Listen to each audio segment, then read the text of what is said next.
अस्सलाम एवरीवन। सो अभी recently Nernst ने जो है ना पॉलिसी दोबारा चेंज कर दी है। तो policy is such that IQ का जो सब्जेक्ट है वो हर किसी फील्ड के टेस्ट से रिमूव हो गया है। फॉर एग्जांपल जो इंजीनियरिंग प्री मेडिकल या फिर आईसीएस के बच्चे जिन्होंने टेस्ट देना है फॉर कंप्यूटिंग एंड इंजीनियरिंग, उनके टेस्ट में आएगा 100 MCQs advance maths, 60 physics, 40 English.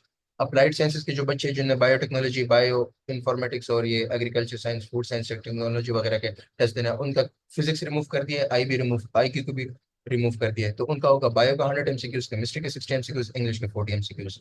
जो बिजनेस के बच्चे हो गए उनका होगा 50% मतलब 100 MCQs बेसिक मैथ्स, 100 इंग्लिश, और उनका आईक्यू टोटली रिमूव हो गया है। जो आर्किटेक्चर है ये बहुत मेजर यहाँ पे चेंज है, उनका डिजाइन एप्टीट्यूड के 100 MCQs हो गए for them, for architecture and industrial design. उनका मैथमेटिक्स 60% होगा, 30% होगा मतलब 60 MCQs, और इंग्लिश 20% मतलब कि 40 MCQs। एंड नेचुरल साइंस के लिए जो है मैथमेटिक्स 100, इंग्लिश 100। अगर कोई और अपडेट्स वगैरह हो या कोई और क्वेरी हो regarding this, so you can contact the page. Thank you so much.